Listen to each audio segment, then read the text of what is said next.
Hey guys, so welcome back to my channel. If you're new here, my name is Natasha and I don't know why I'm doing this. Probably because I don't know what to do with my hair, because if you can't tell, I haven't brushed it or done anything with it. That's why it's all crazy. I mean, if I kind of like do this, you know, something like that,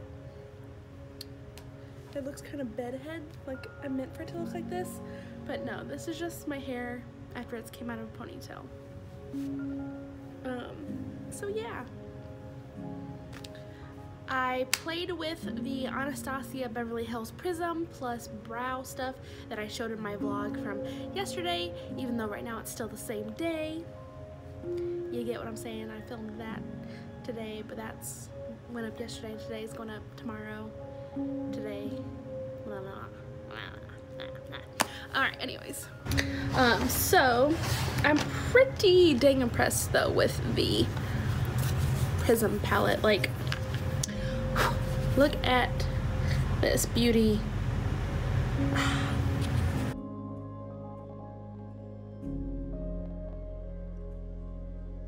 And just like the Modern Renaissance palette, it is like felt fabric. I don't have Subculture. Like I said, I do plan on eventually getting it, but I'm going to take a wild guess and assume that that one is also like this, what did I say, felt velvet type material. Like I said, I've watched a lot of the videos on it, but I always skipped to the actual applying and dipping in. I usually skip the talking about part. My hair, you guys, is so bad though. Like, I have a thyroid problem, so I mean, in general, my hair sheds a lot, but it's so dead. Like, I have split ends on my split ends on my split ends. I don't know if it's, I need a trim bad. I just haven't had the time. Little known fact about me, when I go places, most of the time I don't even care how my hair looks, and it can be like this, okay, and it's just whatever. But usually I just flip my bangs around, well, not bangs, but the front of my hair when I'm at somewhere, so it looks like my hair just has gotten messy from walking around. So that's probably why I was doing this, because I was just trying to figure out what to do with my hair. I kind of got lightheaded from doing that. Is that a bad thing? What does that mean? What do I have? What am I dying from? Where's WebMD? Okay, so I don't really know where this vlog is going today. I did want to talk about something on the more serious side of things, so it's kind of going to be a 180, I guess, from the beginning. If I do talk about it, I think I will. I just fixed my brow, sorry guys. I think I will, just because it's something that I've been wanting to talk about, and when's a better time than right now? So, like I said in the vlog from yesterday, which was filmed earlier today, it's getting close to that time of year where I was pregnant last year with twins. And if you've been following me, if you watched my other videos, you know that I lost one of the twins. They had twin-to-twin transfusion syndrome, and the day I had surgery to correct it, a couple hours after, we had lost baby A, which was Alec. And November, like the 2nd of November last year was when I had my first appointment at the South Bend Maternal Fetal Alright, my grandma called me, sorry. I ended up putting this on because I have to do another video about sweaters. So I just put this on now because I was upstairs. But like I was saying, last year around this time was my first appointment where they were looking for, or they were seeing what type of twins I had, and they ended up being identical. And they told me that the biggest concern is that they could develop twin-to-twin transfusion syndrome, but it was rare in general, but it was common, or it happens a lot with identical twins. So it wasn't until December 2nd, it was a whole month later, when I had my next appointment at the maternal fetal medicine center, and that's when I started showing signs of the TTTS, and then went to Cincinnati the first time and then got sent home because I wasn't technically showing, or I was showing signs of possibly getting it, but even though they couldn't see his bladder, baby A's bladder, which is stage 2. Stage 1 is determined by the difference of fluid levels. There's a range, and even though they were on the far ends of the range, they were still in the safe amount, so that would classify me as stage 1, but because I hadn't met those issues, then they sent me back home just to go to my next checkup a week later and be out of the levels, and already progressed from not being anything, according to Cincinnati, from the week before to stage 3 the following week. And then when I went to Cincinnati the day before surgery, because we went down there on the 28th or the 29th. We went down there on the 29th. Yeah. And surgery was the 30th that morning. And I lost, he started having signs of issues that morning. Like the day before, they had their issues from the TTTS, but they were both coping well with it. But the following morning, baby A, which was Alec, his heart rate had slowed down quite a bit. They didn't think he would make it, but if he would have passed away and I didn't went through the surgery, I would have lost both of them. So I went ahead and went with the surgery, hoping that Alec would have pulled through, and he didn't. And so this video, like I said, it started out kind of just random and funny. Now it's kind of serious, but it's a vlog, so it's just random anyways. One thing I wanted to really talk about is that nobody really talks about these type of twins, where not the twin-to-twin transfusion syndrome, because there is awareness. There's not a lot. Like, I never even heard about it.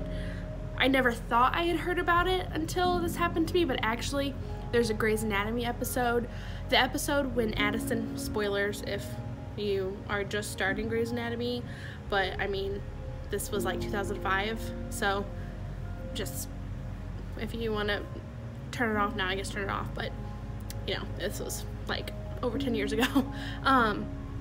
The episode when Addison comes back, or she first joins the show, the reason that she comes to Seattle Grace is to work on a TTTS case, and I hadn't caught that, but when I was in the hospital this past year in the NICU with August, I started watching Grey's Anatomy back from the beginning, and that came on, and I was like, they talked about TTTS, and I never, like, when it happened then, I was in like 6th grade, so I mean, it just kind of went over my head.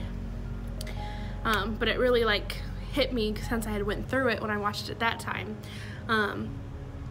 But the type of twins that people don't talk about are the twinless twins, when you have one twin that's alive and the other one that's not. And whether it was because of TTTS or some other disease or something that happened in life afterwards, they're still a twin. And it's like, it's so weird because you don't want to, like, when people, you know, when they're like, oh, such a cute baby, the, you know, first thing I'm thinking of is, you know, he's a twin.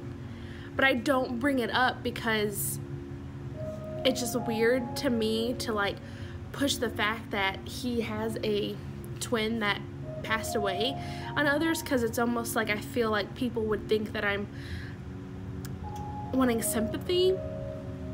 But I'm not wanting sympathy. I'm just wanting the fact that Alec was alive at one point. Whether you think, I don't care what your views are on pro-choice, pro-life, whatever. To me, he was living. He had a heartbeat, you know, he was breathing.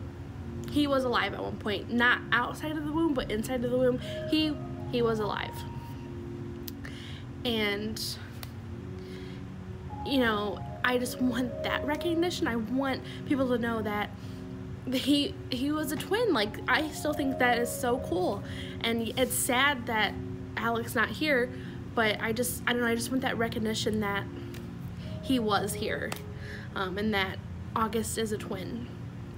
And so I feel like there's not a lot of talk about like twinless twins. Like, even never heard of that term at all until this had happened.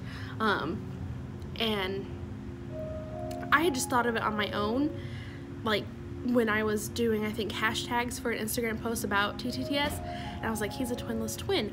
Obviously, I'm not the first person that thought of it, but it had, you know, I just thought of it, and then I did the hashtag and saw that other people have tagged that, but it's not a like common hashtag at all. And I'm not saying it should be, because it's a terrible thing to go through, but I feel like, I don't know, it's just not talked about that much. It's just not, I don't know. I feel like I'm rambling now, but I really hope my point is getting across that it's very difficult for me to talk about August. Like, when people come up to me and they're like, such a cute baby, how old is he, blah, blah, blah, he's so cute. I just want to be like, yeah, he's actually a twin. You know, it's just like, I don't know. If you get me, I'm really bad at explaining myself sometimes, so if you kind of understand at all what I'm trying to say, let me know in the comments below. I mean, even if you have experienced child loss without them being a twin, I know from experience from dealing with family members and friends that have lost children, most of them still want that recognition. Like, they still celebrate their child's birthday, they still include like their memory and stuff and holidays and everything, and it's just because you want that recognition. You don't want to lose that memory of the child that you once had, because they're gone, but they're, you know, you want to hold on to that they're always going to be with you feeling. And so when I think about that for August, I'm like, yeah, you know, Alec's always with him and he's always going to be a twin. So hopefully this wasn't too dark or anything for anybody. Maybe I should put a trigger warning at the beginning, like child loss or something. Yeah, I'll probably do that, just because I don't want to affect anybody in a negative way. I want this to be more like, if you've experienced something like this, you know, to come talk to me and we can try to figure this out together, because like, I don't really know how to explain what I'm feeling about this, but I just feel like, you know, there's types of twins. There's identical twin, there's fraternal twin, there's mono di, which is what my boys were, there's mono, you know, there's different types of twins. Mono di just means that they are identical twins, they are in like the same sac, but they're both in their own membranes. Where there's some twins that are identical in one sac with no membrane, and those ones are very high risk. Then there's some that, you know, are fraternal, but they can still be in the same sac, I guess, with the separated membrane. But then the most common, like, that's really rare, the most common is, you know, they're both in their own sac. There's just a lot. And then there's the twinless twin. I feel like I just rambled a whole lot. So if you made it through this, like I said, just let me know if what I'm trying to convey in this, you know, little talk about twinless twins, if it makes sense, if you know what I'm trying to say. Yeah. So thank you so much for watching. If you did, make sure if you got what I was getting, if you enjoyed this video, and if you enjoyed, you know, listening to me try to explain, just give it a big old thumbs up. If you haven't already and you would like to, click subscribe while you're down there. It lets me know that I'm doing a good job and you want to see more of this beautiful face. Yeah. So as always, thank you so much for watching, and bye.